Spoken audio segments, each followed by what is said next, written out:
प्रभु। परित्राणाय साधूनां विनाशाय सदुष्कृतां धर्म संस्थापनार्थाय संभवामि யுகே யுகே. பக்தர்களை காக்கிறதுக்காகவும் துஷ்டர்களை அழிக்கிறதுக்காகவும் நான் தேவைப்படும் போதெல்லாம் தோன்றுவேன் அப்படின்னு சொல்லி கிருஷ்ணர் சொல்லுகிறார். இதுல முக்கியமான வார்த்தை சொல்லணும், யுகந்தோறும் அப்படிங்கிறது வரணும். யுகந்தோறும். Okay okay. हरे कृष्ण प्रभु जी। परित्राणाय साधूनां विनाशाय सदुष्कृतां धर्म संस्थापनार्थाय संभवामि யுகே யுகே. பக்தர்களை காத்து துஷ்டர்களை அழிக்கிறதுக்காகவும் தர்மத்தின் கொள்கைகளை மீண்டும் நிலைநிறுத்துறதுக்காகவும் நானே யுகந்தோறும் தோன்றுகிறேன் அப்படின்னு பகவான் சொல்றாரு. ஹரே கிருஷ்ணா.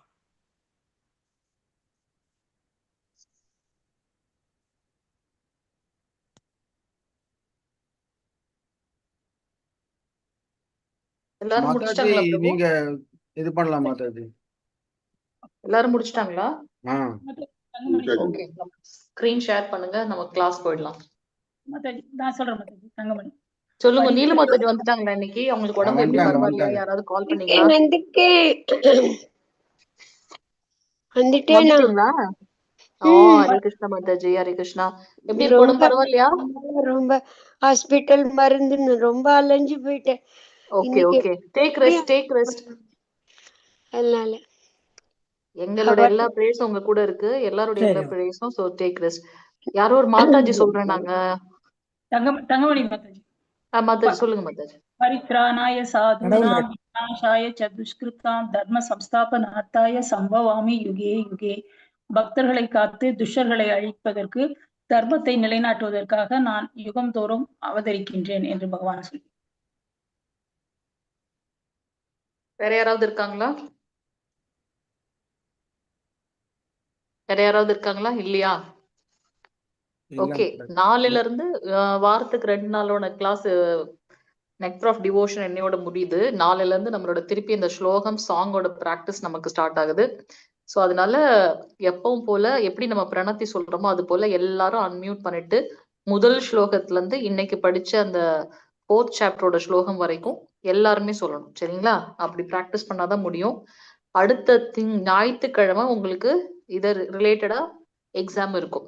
நம்மளோட குரூப்லயே 3 பேர் பக்தி சாஸ்திரி முடிச்சவங்க இருக்காங்க. ஸோ அவங்கள வச்சு நம்ம அதை ப்ராக்டிஸ் பண்ணலாம். சரிங்களா? அது லேட்டரா நம்ம டிஸ்கஸ் பண்ணலாம். ஸோ இப்போதைக்கு ஐ திங்க் மினிமம் 5 ஸ்லோகம் நம்ம முடிச்சிட்டோம்னு நினைக்கிறேன். 50% முடிச்சாச்சு. அடுத்த 2 நாள்ல மற்ற ஸ்லோகங்கள் மற்ற பாட்டு முடிச்சோம்னா அட்லீஸ்ட் லெவல் 1 பிடிச்சி ஒரு கொஞ்சம் ஸ்டேபிளா இருக்கும். அடுத்த வாரத்துக்குள்ள நம்ம லெவல் 2 முடிச்சிடலாம். ஸோ தட் நீங்க L3 முடிக்கும் போது அதுக்கு உண்டான சிலபஸோட மேட்ச் ஆயிடுவீங்க. அதுக்காக தான் அதெல்லாம். சரியா? ப்ரெஷரா யாரும் எடுத்துக்க வேண்டாம். ரிலாக்ஸ்டா என்ஜாய் பண்ணி நம்ம பண்ணலாம். சரிங்களா? Hare Krishna. Okay, thank you Mataji. Okay Mataji. Hare Krishna. Prabhu, is it okay Prabhu? Sankaran Prabhu. Okay Mataji. Okay. Screen தெரியுறதா? தெரியுதுங்க. ஹரே கிருஷ்ணா. ஓகே. சோ நம்ம உலகில் துன்பத்திலிருந்து மீளுவதை பத்தி நம்ம பார்த்திருக்கோம். 2 விதமான செயல்களால நாம கஷ்டப்படுறோம். ஒண்ணு முதிர்ந்த பாவச் செயல், இன்னொன்னு முதிராத பாவச் செயல் அப்படின்னு பார்க்கிறோம். முதிர்ந்த பாவச் செயல் என்னது? நம்மளுடைய பூர்வ ஜென்மத்துல நாம செய்த செயல்களோட பலனை இப்ப அனுபவிச்சுட்டு இருக்கிறதுனால அது முதிர்ந்த பாவச் செயல். இப்பொழுது நாம் செய்யக்கூடிய செயலின் பலனை நாம வரப்போகின்ற காலத்துல அனுபவிக்கிறதுனால அது முதிராத பாவச் செயல் அப்படின்னு 2 விதமான விஷயங்களை நம்ம பார்க்கிறோம் இல்லையா? அதுக்கு ஒரு எக்ஸாம்பிள் என்ன சொல்லப்பட்டிருக்கு? தவறு செஞ்சுட்டாங்க, இப்போதைக்கு அவங்களுக்கு தண்டனை கிடைக்கவில்லை, ஆனா அது நிரூபிக்கப்படும் போது கண்டிப்பாக அவங்களுக்கு அந்த சிறைவாசம் கிடைக்கின்றது அப்படின்றத நம்ம பார்க்கலாம். சோ இந்த மாதிரி பாவச் செயல்களும் அவற்றோடு ஒருங்கிணைந்த துன்பங்களும் என்று ஒரு சங்கிலி தொடர் இருக்கின்றது. பக்தி ரசாமிரத சிந்து கொஞ்சம் பிலாசபிக்கலா தான் போகும். சோ அதனால கொஞ்சம் போக்கஸ்டா இருங்க. அதனாலதான் நம்ம கொஞ்சம் கொஞ்சமா எடுக்கிறோம். சோ இந்த மாதிரி பாவம், அந்த பாவத்தின் விளைவாக வரக்கூடிய துன்பம், அது சங்கிலி தொடர் தானே. அந்த பாவம் இருக்கிறதுனால அதனோட கஷ்டம் வருது இல்லையா?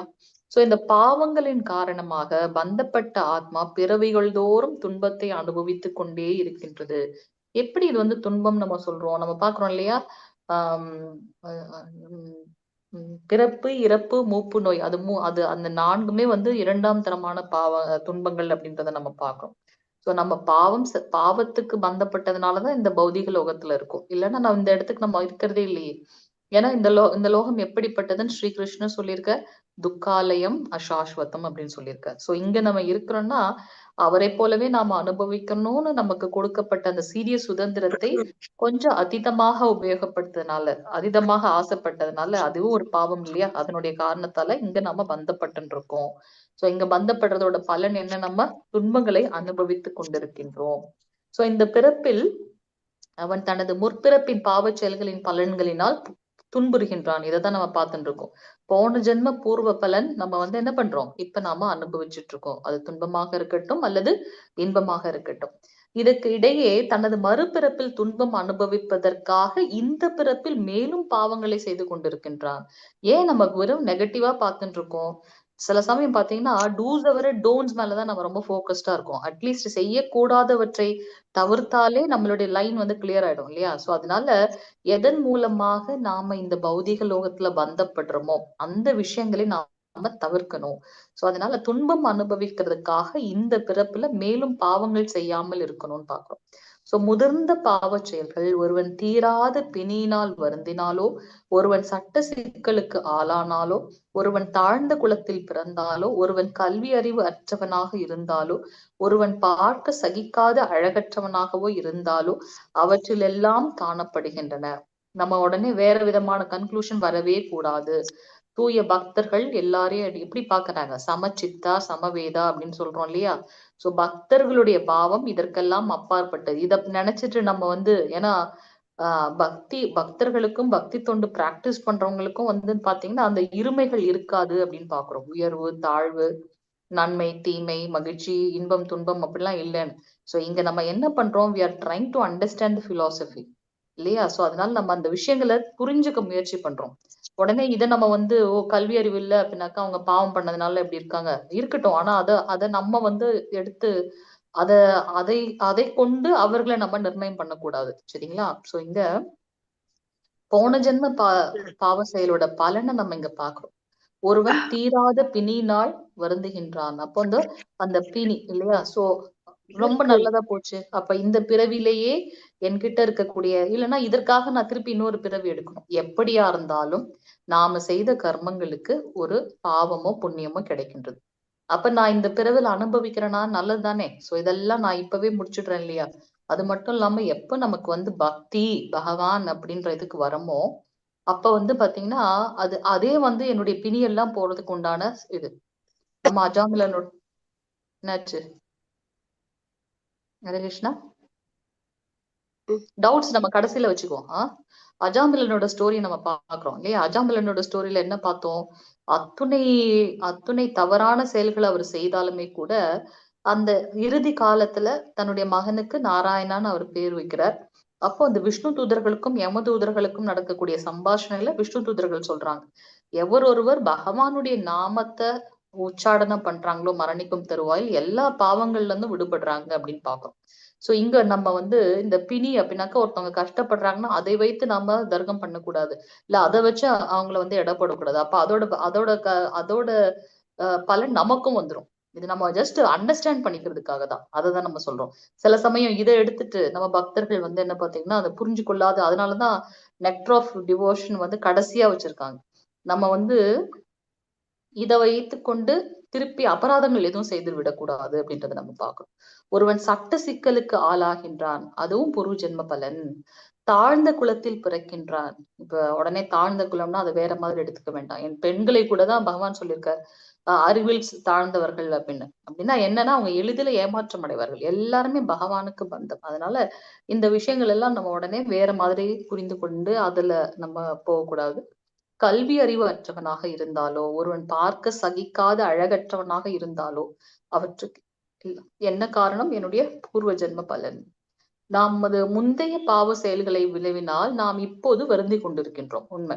நமது இன்றைய பாவ செயல்களினால் எதிர்காலத்தில் நாம் வருந்த நேரிடலாம். அதனாலதான் பாவமற்ற செயல்களை பண்ணணும்னா என்ன பண்ணணும்? இந்த பாவம் எனக்கு தொடரக்கூடாதுன்னா என்ன பண்ணணும்? ஒரு கர்மத்தின் பலனை எதிர்பார்க்காம கிருஷ்ண உணர்வில் செயல் செய்யணும் அப்படின்னு பிரபுபாதர் கொடுத்திருக்காரு. இதெல்லாம் பக்தின்றது ஒரு சாதாரண விஷயமே அல்ல.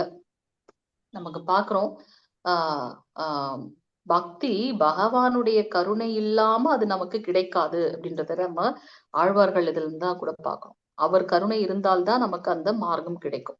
அதனால இந்த பாவ செயல்களின் விளைவினால் இப்போது நாம வருந்து கொண்டிருக்கின்றோம். அப்ப இதுல இருந்து நம்ம விடுதலை பண்ணோம் அப்படின்னாக்கா என்ன பண்ணணும்? நம்மளுடைய செயல்களை தூய்மையாக கிருஷ்ண உணர்வில் செய்யணும். அப்ப அதன் விளைவாக வரக்கூடியது எதுவுமே என்னை தீண்டாது. ஏன்னா அதனுடைய விளைவின் மேல எனக்கு பற்று கிடையாது. அதனால இன்றைய பாவ செயல்களினால் எதிர்காலத்தில் நாம் வருந்த நேரிடலாம். அப்ப நான் ஏன் அந்த செயலுக்கு போனோம்? பௌதிகமாக எனக்கு என்ன தேவையோ நம்ம இதுதான் படிச்சிருப்போம். ஈஷாவாசம் இதம் சர்வம். நமக்கு தேவையானதை மட்டும் நம்ம அனுபவிக்கணும். மத்தது அடுத்தவங்களோடதையும் சேர்த்து நம்ம அனுபவிக்க கூடாது. சரியா? சோ அதனால அப்படி பண்ணோம்னா அதனுடைய பாவ விளைவுகள் கர்ம பலன் நமக்கு கிடைக்குதுன்னு பார்க்கணும். சோ பாவ செயல்களின் விளைவுகள் அனைத்தும் நம் கிருஷ்ண உணர்வு பெற்றோமானால் உடனே செயல் இழந்து விடும். உண்மை இல்லையா? சோ இந்த என்ன செயல் செய்தாலும் அதோட விளைவு இருக்கு. அது பாவமாகவும் இருக்கலாம், புண்ணியமாகவும் இருக்கலாம். எப்படி பாவத்துக்கு ஒரு பலன் இருக்கோ அதே ஈக்குவலா புண்ணியம் இருக்கு. நான் திருப்பி மேல் உலகம் போய் அதெல்லாம் அனுபவிச்சு மீண்டும் இந்த பௌதிக லோகத்துக்கு திருப்பி திருப்பி நான் அந்த சக்கரத்துல சம்சார சாகரத்துல ஆழ்ந்து விடுகின்றோம். அப்ப இதை எப்படி வேறு இருப்பது அப்படின்னா கிருஷ்ண உணர்வு. சோ அந்த கிருஷ்ண உணர்வினால் நாம் இந்த பாவ செயல்களை எல்லாம் நம்ம இழந்து விடுகின்றோம். அது எப்படி சாத்தியம்? நம்ம கிருஷ்ண உணர்வுல பக்தி தொண்டு செய்ய ஆரம்பிக்கும் போது ஸ்ரவணம் கீர்த்தனம் நவவித பக்தி தொண்டு பண்றோம். இப்ப விபூதி யோகம் பகவத்கீதையை நம்ம எல்லாம் படிச்சுட்டு வந்துருவோம். சோ எதை பார்த்தாலும் அங்க பகவானே வியாபித்திருக்கார். அப்ப நம்மளுடைய பாவம் ஒருத்தவங்களை பார்க்கக்கூடிய விதம் மாறுகின்றது. ஒருத்தரிடத்துல பக்தி பழகுகின்ற விதம் மாறுகின்றது. அப்படிலாம் பார்க்கிறோம். சோ அந்த கிருஷ்ண உணர்வு ஏற்படும் போது நாம யாரையும் தூஷிக்கிறது இல்லை, யாரையும் கஷ்டப்படுத்துறது இல்லை இல்லையா? அதனால பாவங்கள் எல்லாம் செயலிழந்து விடும். நிறைய பௌதிகமான விஷயத்துல ஆட்கொள்ளாம பக்தி மார்க்கத்துல நம்மளுடைய நேரத்தை செலவிடுறோம். பௌதிகமான விஷயத்துல இருக்கிறதுனாலதான் அதுல எனக்கு பிணைப்பு ஏற்படுகின்றது.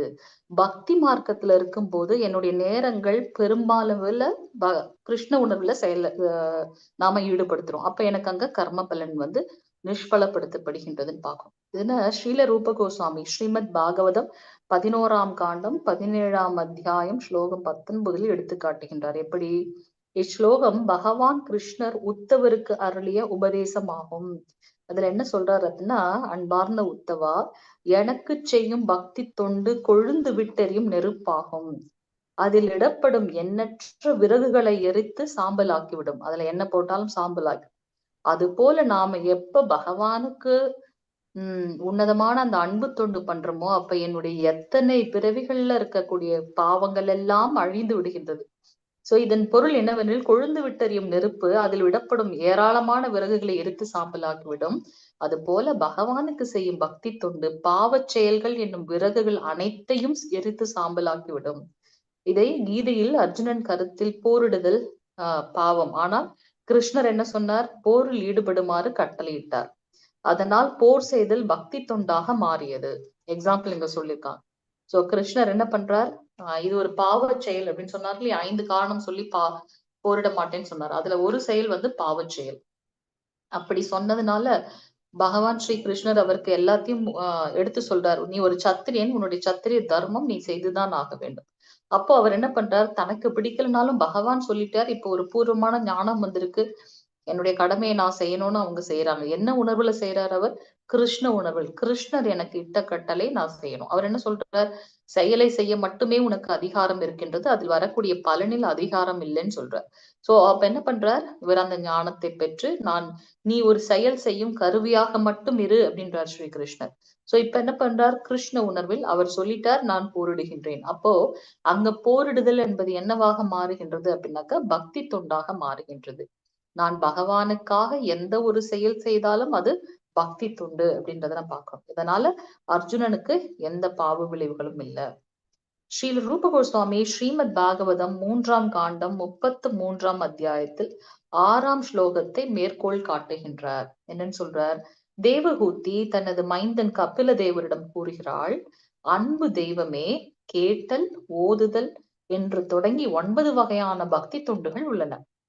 உமது லீலைகளை எவனொருவன் செவியினால் கேட்டு உமது கீர்த்திகளை பாடி உமக்கு வந்தனம் செய்து உம்மையே நினைத்து இவ்வாறு 9 வகையான பக்தி தொண்டுகளில் எதனை செய்தாலும் அவன் அவன் நாயை தின்னும் சண்டாள குலத்தில் பிறந்தவனாக இருந்தாலும் வேள்விகளை செய்யும் தகுதி உடையவன் ஆகின்றான். ஹரே கிருஷ்ணா.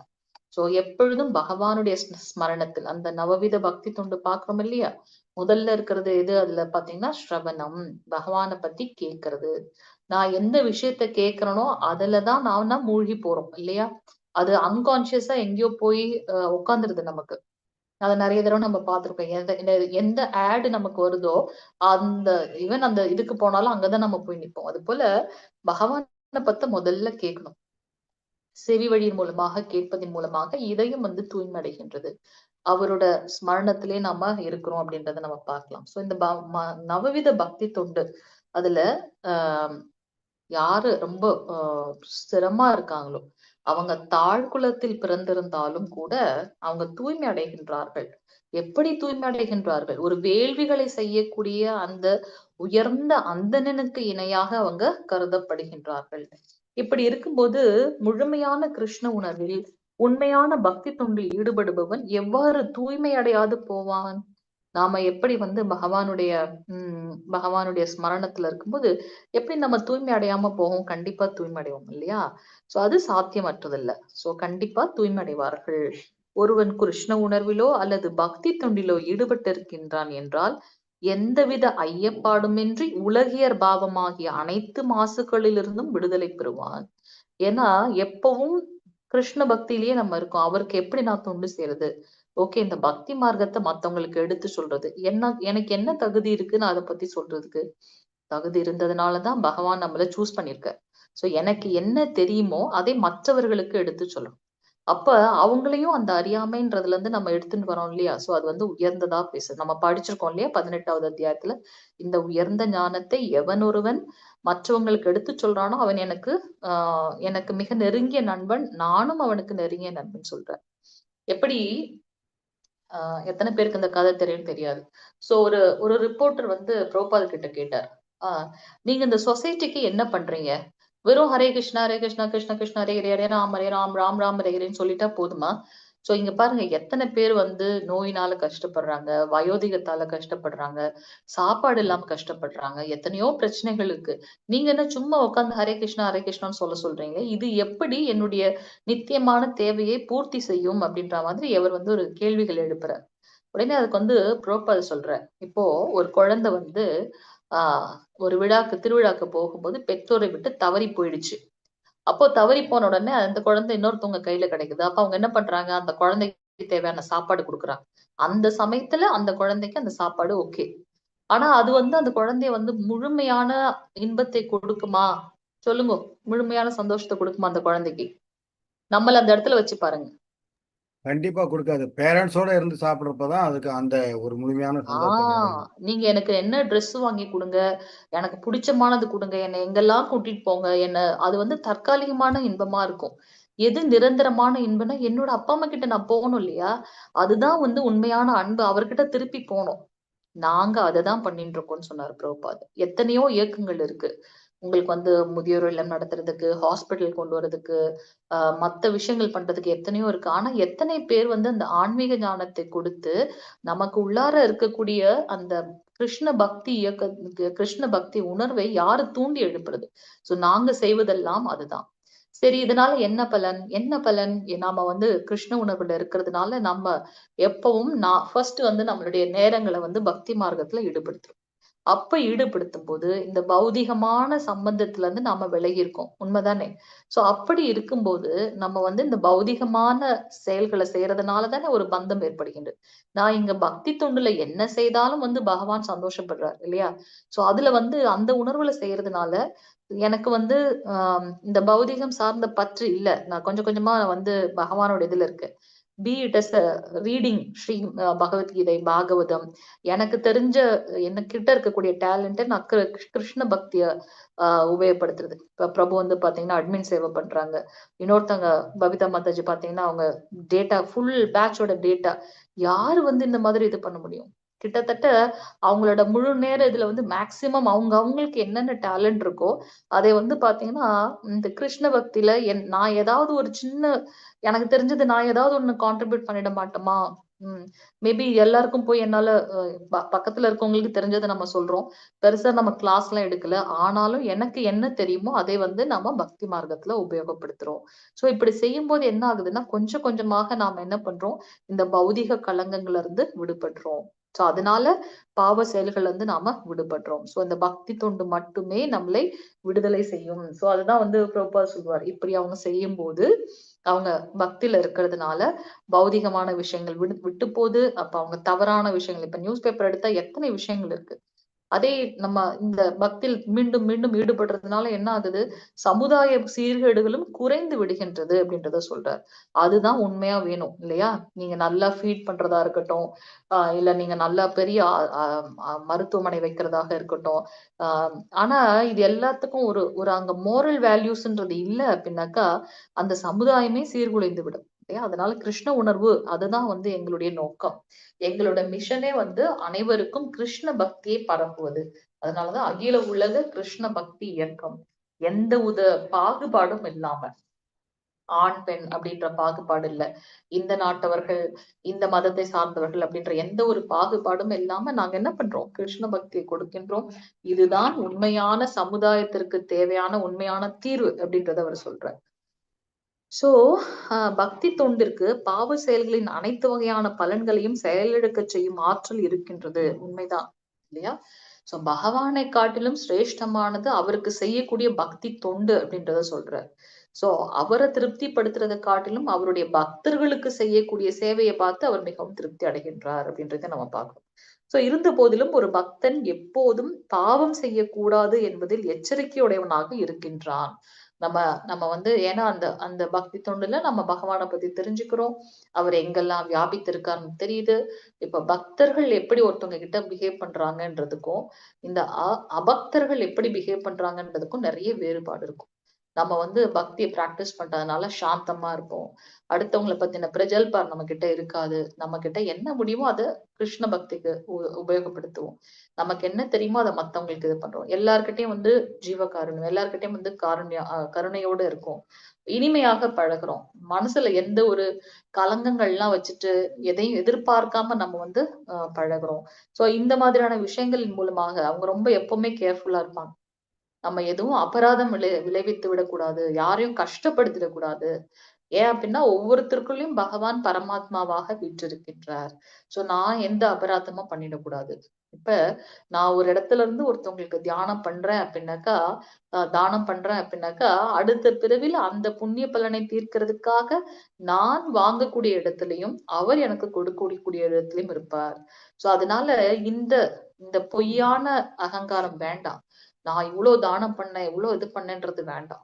இப்ப எனக்கு எனக்கு ஏதாவது ஒரு இதுக்கு செல்வமோ இல்ல ஏதோ கிடைச்சது அப்படின்னா அவரோட கிருப்பையால கிடைச்சது. அதை நான் எப்படி பக்தியில உபயோகப்படுத்துறது, எப்படி அதை வந்து மத்தவங்களுக்கு வந்து கிருஷ்ண உணர்வோட அதை உபயோகப்படுத்துறது, அதுல ஈடுபடுமே தவிர்த்து நான் பாத்தியா எவ்வளவு டொனேஷன் கொடுத்திருக்கேன் டெம்பிளுக்கு, அது வேண்டாம். சோ அது நம்மள வேற விதமாக வந்து நம்மள பந்தப்படுத்தும். ஈவன் நம்ம வந்து அது பக்தி தொண்டாக செய்தாலும் கூட அந்த அகங்காரம் இருக்கக்கூடாது அப்படின்றத நம்ம பார்க்கணும். சோ பகவான் அதுல பக்தர்கள் ரொம்ப எச்சரிக்கையோட இருப்பாங்க, அபராதம் செய்யக்கூடாதுன்னு. ஒரு பக்தனாக அவனிடம் இருக்கும் சிறப்பு தகுதி எது அப்படின்னாக்கா இதுதான். எது, யாரையும் நம்ம கஷ்டப்படுத்தக்கூடாது, எந்த ஒரு பாவ செயலும் செய்யக்கூடாது அப்படின்றதுல அவங்க ரொம்ப கவனத்தோட இருப்பாங்க. ஸ்ரீமத் பாகவதம் பக்தி தொண்டு செய்வதனால் நாயை தின்னும் இழிந்த சண்டால குலத்தில் பிறந்தவன் கூட வேதங்களில் குறிப்பிடப்பட்டுள்ள வேள்வி சடங்குகளை செய்வதற்கு தகுதியுடையவன் ஆகின்றான். இதை நம்ம திருப்பி செகண்ட் டைம் படிக்கிறோம் இதே பேராகிராஃப்ல. சோ இந்த பக்தி தொண்டு ஒருவனை எவ்வளவு தூரம் உயர்த்துகின்றது அப்படின்றத பார்க்கலாம். யாராவது இதுக்கு எக்ஸாம்பிள் சொல்லுங்க பார்க்கலாம்.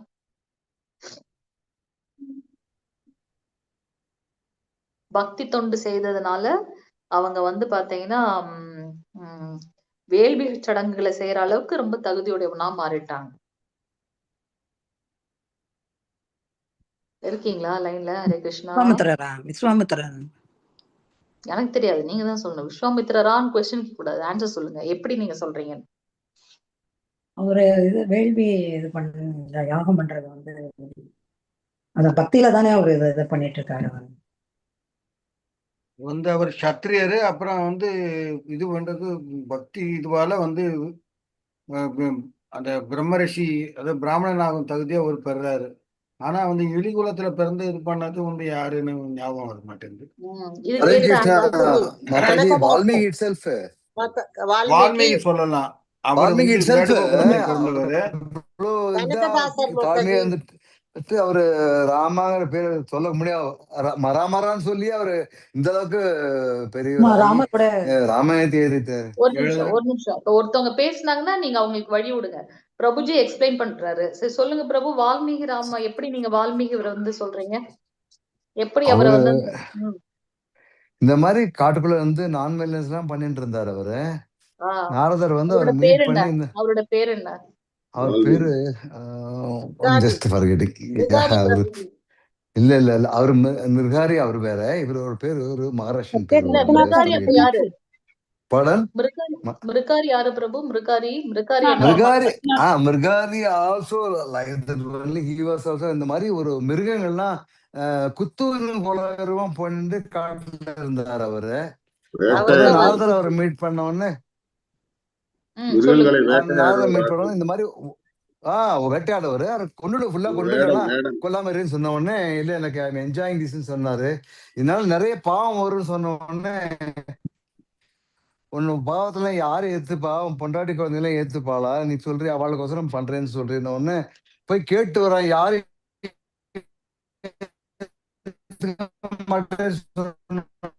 மேல எனக்கு வழி கொடுங்க. நாரதர் அவரோட 100 மணியோட போறப்ப வந்திருக்காரு. கீழே வந்து பிரபு உங்க கனெக்டிவிட்டி எங்களுக்கு கிளியரா கேக்குது. ஒரு சின்ன எறும்பு கூட செத்துறக்கூடாதுன்னு சொல்லிட்டு. ஹலோ மாதாஜி கேக்கலையா? அப்போ வந்து கீழே ஒரு தொடப்பத்தால கூட்டிட்டு ஒரு தொடப்பத்தை வச்சு கீழே கூட்டிட்டு அவர் வந்து நமஸ்காரம் பண்றப்ப ஏன் அப்படி பண்றது? ஒரு எறும்பு கூட செத்துறக்கூடாது அதனால அப்படி பண்றாரு. இவ்வளவு பெரிய நான் வைலன்ஸ் பண்ணவர் வந்து இந்த அளவுக்கு பக்தியா இருக்கிறேன்னு சொல்லிட்டு அவருக்கு வந்து எலிவேட்டருங்கிறத மாட்டேன் அண்டர்ஸ்டாண்ட். இது எப்படி சாத்தியமாச்சு பிரபு? இது எப்படி சாத்தியமாச்சு? எல்லாமே சாது சங்கம் லவ மாத்திர சாது சங்கம். ஹரி ஹரி ஹரி போல். அதுதான் அந்த நாரத ரிஷியோட அந்த சங்கத்தின் மூலமாக அந்த ஞானம் கிடைக்கப்படுது. அவரு மிருகாரி. ஏன் அவருக்கு பேருன்னா மிருகங்களை முழுசாவும் கொல்ல மாட்டார். மாதாஜி சொன்னது போல அத நீங்களும் சொன்னீங்க. குத்துயிரும் புள்ளையரும் சொல்லுவாங்களே, அது அந்த பாதி உயிர் பாதி போற இதுல இருக்கும்போது அதை பார்த்து சந்தோஷப்படுவாராம். அந்த அளவுக்கு கொடுமையான ஒரு வேடுவன் இல்லையா? சோ ஃபேமிலிக்காக பண்றேன்னு சொல்லிட்டு, ஏன்னா அவருடைய தந்தை கிட்ட இருந்து அவர் கத்துக்கிட்டாரு அந்த மாதிரி.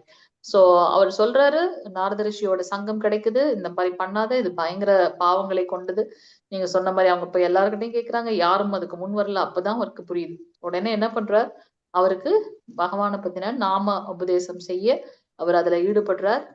அத்தனை பாவங்களும் நம்ம அதுக்குதான் சொல்றோம், கங்கையிலயாச்சும் மீண்டும் மீண்டும் குளிச்சாதான் அந்த பாவம் போகும். ஆனா பக்தர்களுடைய ஒரு க்ஷண சங்கம் நமக்கு கிடைச்சது அப்படின்னாக்கா எத்தனை ஜென்மங்கள்ல செய்த பாவங்களும் போகுது அப்படின்னு பார்க்கும். அப்புறம் என்ன பண்றாரு? அந்த அவரு நாரத ரிஷியை பார்க்க வரும்போது குதிச்சு குதிச்சு கூட வர்றாரு. ஏன் அவர் இப்படி வரான்னு பார்த்தா கீழே அந்த எறும்புகள் எல்லாம் போகுது அப்படின்ட்டு. நீங்க சொன்னீங்க பெருக்கிட்டே வராருன்னு சொல்லுவாங்க. இந்த மாதிரியும் கதை இருக்கு. சோ அப்ப வந்து எவ்வளவு ஒரு உயர்ந்த எடுக்கப்படுறாரு. சண்டால குலத்துல பிறந்தவங்க கூட வேதங்களை ஓதுவதற்குண்டான தகுதியை எப்படி பெறுறாங்க அப்படின்னாக்கா பக்தி தொண்டு. அந்த பக்தி தொண்டு எதன் மூலமாக சாத்தியப்படுகின்றது அப்படின்னாக்கா நாரத ரிஷியின் மூலமாக அப்படின்னு பாக்குறோம் இந்த கதையில இல்லையா? சோ பக்தர்களுடைய சங்கம். வேற யாராவது பேர் கூட ரத்னாகர் மாதாஜி. ரமண மகரிஷி கூட அப்படிதானே மாதாஜி? ரமண மகரிஷிக்கு வந்து சொல்லிட்டீங்களா? நானு ஹரே கிருஷ்ண மாதாஜி. சொல்லுங்க மாதாஜி. ஹரே கிருஷ்ண. சாரி, நீங்க கை ரைஸ் பண்ணிருக்க நான் பாக்கல. சொல்லுங்க மாதாஜி. கனகதாசரு, திருப்பானாழ்வாரு, ஹரிதாஸ் தாக்கூரார், நம்மளுடைய குரு பரம்பரையில வர நரோத்தம் தாஸ் தாக்கூரார், இவங்க எல்லாமே கீழ்குளத்துல பிறந்து பக்தியில மேல உயர்ந்தவங்க மாதாஜி. ஹரே கிருஷ்ண மாதாஜி. கனகதாசர் கதை சொல்லுங்களேன் யாராவது. டைம் என்னாச்சு? 10:01. ஓகே அப்பா, நாளைக்கு பாப்போம் அந்த கதை. சோ வேதங்கள்ல குறிப்பிடப்பட்டுள்ள வேள்விகளை செய்யும் புரோகிதர்களே பிராமண குலம் என்று அழைக்கப்படுகின்றது. ஒருவன் பிராமணன் ஆகாது அவனால் இச்சடங்குகளை செய்ய முடியாது. இப்ப நான் டாக்டர் ஆகணும், டாக்டர் நினைச்சா டாக்டர் ஆக முடியாது. இன்னைக்கு வந்து மாதாஜி கிட்ட கிளாஸ்ல நம்ம டிஸ்கஸ் பண்ணும்போது இதான் பார்த்தோம். அந்த அளவுக்கு அவங்க பிராக்டிஸ் பண்ணாதான் அவங்க ஆக முடியும் இல்லையா? அது போல நான் பிராமண குலத்துல பிறந்தேன்னு சொல்லிட்டே இருந்தா அது வந்து பிராமண தன்மை ஆகாது. அதற்குண்டான தகுதிகளை வளர்த்து கொண்டு அதுக்கு நானு ஒரு ஆளா இருந்தாதான் வந்து அது சாத்தியம் அப்படின்றத நம்ம பார்க்கணும். ஓகே, சோ 22வது பக்கம் இது வரைக்கும் நம்ம முடிச்சிருக்கோம். பார்க்கலாம். நாளைக்கு ஹாஃப் அன் ஹவர் கிளாஸ் வச்சு ரசாமிரத சிந்து படிக்கலாமா?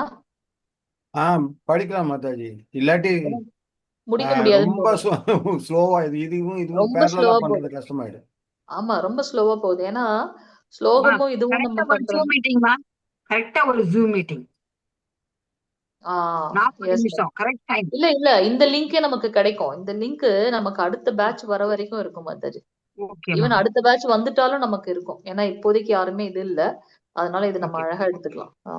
நாளைக்கு இதே லிங்க்லயே வந்துருங்க எல்லாரும். சோ ஹாஃப் அன் ஹவர் ஸ்லோகம் பிராக்டிஸ் பண்ணலாம், ஹாஃப் அன் ஹவர் இதை பிராக்டிஸ் பண்ணலாம். இன்னைக்கு வரைக்கும் 4. எத்தனாவது பாத்தீங்க? 4.4 8 4.8 4.8 எல்லாரும் 4.8 வரைக்கும் படிச்சுட்டு வாங்க. எல்லாருமே கண்ணை மூடிட்டு மைக் ஆன் பண்ணிட்டு ஃபர்ஸ்ட் ஸ்லோகத்துல இருந்து 4.8 வரைக்கும் நம்ம பிராக்டிஸ் பண்ணணும் நாளைக்கு. சரிங்களா? ஓகே மாதாஜி. ஓகே பிரபு. நாளைக்கு இருக்கா கிளாஸ்? இருக்கா? ரெகுலரா இருக்குங்க கிளாஸ் இருக்கா? L3 எங்களுக்கு இருக்கு சண்டே லீவ் இல்லையான்றாங்க. சண்டே ஒரு நாள் லீவ் இல்லையாங்கறாங்க. இல்ல இல்ல இல்ல, எங்களுக்கு இருக்கு. நீங்க வரணும்னா வரலாம், இல்ல உங்களுக்கு வேற சர்வீஸ் இருக்குன்னா பண்ணலாம், ஒண்ணும் பிரச்சனை இல்லை. சொல்லுங்க மாதாஜி. ராதா மாதாஜி. நான் கோவிலுக்கு இது பக்தி சென்டருக்கு போயிட்டேன் மாதாஜி. சாட்டர்டே தான் அங்க எங்க வீட்டு பக்கத்துல இருக்கிற பக்தி சென்டர்ல எல்லாம் நடக்கும் மாதாஜி ஈவினிங். அதனால ஒவ்வொரு சாட்டர்டே என்னால இந்த மாதிரி பாதியா தான் ஜாயின் பண்ண முடியுது. பிரச்சனையே இல்ல, லேட் ஆயிடும் அங்க. ஒன்னும் பிரச்சனை இல்லை. ஓகே மாதாஜி, no problem, no problem. So எப்படியாவது நமக்கு வந்து அந்த ஸ்லோகங்களை மனப்பாடம் பண்ணணும். அதுதான் எனக்கு கொஞ்சம் ஸ்ட்ரெஸ்ஸா இருக்கு. மத்த பாட்டு மாதாஜி நெட்டும் பார்த்து படிச்சா இது மாதாஜி இல்ல ஃபுல்லா மாதாஜி நான் ஸ்லோகத்தெல்லாம் ப்ரொனவுன்ஸ் இது பண்ணி போட்டுட்டுமா மாதாஜி வாய்ஸ் மெசேஜ்? சிவகாமி மாதாஜி ஏதோ எடுத்து போடுறாங்கன்னு நினைக்கிறேன் மாதாஜி. சிவகாமி மாதாஜி ஆல்ரெடி மாதாஜி தான் போட சொன்ன மாதாஜி. அவங்க போட்டதுதான் நான் போட்டேன். அவங்க 7 PM இருந்தப்போ ஃபர்ஸ்ட் சாப்டர் செகண்ட் சாப்டர்லாம் போட்டாங்க. Okay okay okay. அது கரெக்ட்டா ப்ரொனன்சியேஷன் மட்டும் கொஞ்சம் கரெக்ட்டா பார்த்துட்டு போடுங்க மாதாஜி. ராதா மாதாஜி ஒண்ணா போடுங்க. அண்ணா மாதாஜி, ராதா மாதாஜி அந்த ப்ரொனன்சியேஷன் கொஞ்சம் கரெக்ட்டா பார்த்துட்டு மகாபிராணா நெடில் குரில் அதெல்லாம் கரெக்ட்டா பார்த்துட்டு போடுங்க மாதாஜி. ஏன்னா நம்ம தப்பா பிராக்டிஸ் பண்ணவே கூடாது. அதனால பார்த்து பண்ணுங்க. இப்ப கிளாஸ்ல படிக்கிற மாதிரி திரும்ப சொல்ற மாதிரி சொல்லுங்க மாதாஜி. அண்ணா वाञ्छकल्पतरुभ्यश्च कृपा सिन्धुभ्येव च पतितानां पावनेभ्यो वैष्णवेभ्यो नमो नमः। अनंत कोटि वैष्णव वृंद की जय। नामाचार्य हरिदास ठाकुर की जय। जगद्गुरु श्रील प्रभुपाद की जय। नित्य गौरव प्रेमानंदे हरि हरि बोल। हरे कृष्णा। சரி, நாளைக்கு மீண்டும் 9 மணிக்கு பார்க்கலாம். ஹரே கிருஷ்ணா. ஹரே கிருஷ்ணா. நாளைக்கு காலையில நமக்கு வந்து முடிஞ்சது அப்படின்னா 3 மணில இருந்து லிங்க் ஸ்டார்ட் ஆகுது. சோ அதுல ஜாயின் பண்ணுங்க. ஒருத்தவங்க முடிச்சிட்டாங்க அப்படின்னாக்கா நீங்க ஜாயின் பண்ணீங்கன்னா நீங்க கண்டினியூஸா இது பண்ணலாம். யாராச்சும் நம்மள சொல்லணும்னு தேவையில்லை. அவங்க எப்படி ஜெய் ஸ்ரீ கிருஷ்ண சைத்தன்யான்னு முடிக்கிறாங்களோ அப்ப திருப்பி நீங்க வந்து நீங்க ஸ்டார்ட் பண்ணிக்கலாம். ஃபர்ஸ்ட் ஜெய் ஸ்ரீ கிருஷ்ண பஞ்சதத்துவம் சொல்லணும், முடிக்கும் போது பஞ்சதத்துவம் சொல்லணும். அப்பதான் அடுத்தவங்களுக்கு தெரியும் ஓகே இவங்க முடிச்சிட்டாங்க அப்படின்னு. சோ 4 minutes ஒரு தடவை சொல்லணும். 4 minutes இல்ல, நீங்க அந்த ஒரு மாலை ஜபம் முடிச்ச உடனே சொல்லுங்க. 4 minutes எல்லாம் எப்படி நமக்கு தெரியும்? 4 minutes ராஜேஸ்வரி மாதாஜி, நான் அதுதான் சொல்றேன். நீங்க ஒரு ரவுண்ட் மாலை முடிச்சதுக்கு அப்புறம் நீங்க சொல்லுங்க. நீங்க மேபி 4 minutesல முடிக்கிறவங்களா இருக்கலாம். நமக்கு அட்லீஸ்ட் 7 minutes வரைக்கும் எடுக்குது. சோ காலையில உண்மையாலுமே வந்து நமக்கு வந்து ரொம்ப சாந்தமா இருக்கு. மனசு ரொம்ப நம்மளால அழகா வந்து ஃபோக்கஸ் பண்ண முடியுது. அதனால எல்லாருமே காலையில ஜாயின் பண்ணுங்க, ட்ரை பண்ணுங்க. சோ மத்தது பகவானுடைய கருணை. சரிங்களா? ஹரே கிருஷ்ணா. நாளைக்கு பார்க்கலாம். ஹரே கிருஷ்ணா. ஹரே கிருஷ்ணா பிரபு. ஹரே கிருஷ்ணா. ஹரே கிருஷ்ணா.